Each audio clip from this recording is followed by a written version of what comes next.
আফগানিস্তান থেকে পাকিস্তান থেকে খেজুর আনছে, ফল আনছে, ফলের দাম কমার কথা, ফলের দাম আরো বাড়ছে, ডাবল হয়েছে। আগের থেকে সব জিনিসের দাম 50 টাকা 100 টাকা বাড়তি। আপনি আপেল, আঙ্গুর, কমলা সব জিনিসের দাম, কাঁচামালের দাম, সব জিনিসের দাম বেশি। এখন রমজানের সময় সবাই কিনতেছে, এর জন্য দাম বেশি। সবাই কিনতেছে, এর জন্য দাম বেশি। যে না কেনে খেজুর বছরের মধ্যে একদিন, সেও তো আজকে দেখেন খেজুরের দোকানে আছে, তাহলে কেন দাম বাড়বে না? এই একমাত্র দাম কমাতে পারে দেশের শিল্পপতিরা।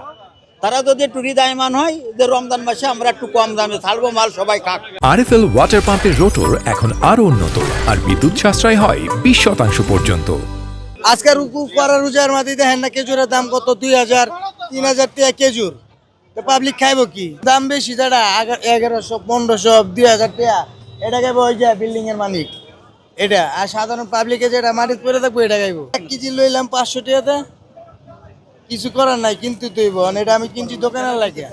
ওই যে তাও আবার কম দাম এটা লইছি। আমার এনে পাবলিক আছে, রিস্কাওয়ালার দিতে হইব তো, ইফতারি দন দিমু তো, অল্প অল্প দিমু। এই খেজুর গতবার কত ছিল? 350 না 400 ছিল। হ্যাঁ, কতবার? এই খেজুর 500 টাকা। 500। এটা কথা, এটা কথা।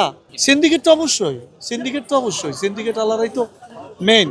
হ্যাঁ, সরকার কিছু করতে পারে না। ট্যাক্স সহ যে দাম ছিল সেই দামই আমাদেরকে কিনতে হচ্ছে, অর্থাৎ পাবলিক আমরা জাঁতাকলের ভিতরে পড়েছি, বুঝছেন? এই হইল সমস্যা। ট্যাক্স ফ্রি করে কোনো লাভ আমরা পাচ্ছি না। 300 টাকা খেজুর, 500 টাকা, 500 টাকাটা 1000 টাকা।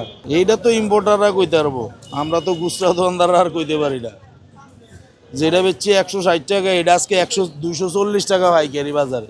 এই রোজার 15-20 দিন আগেও কম ছিল দাম, 15 দিন আগে। যে সর্বভারতের পর থেকে দাম বাড়া শুরু করছে, আজকে দেখে এলাম 240 টাকা বেচে, 35 টাকা 40 টাকা বেচে।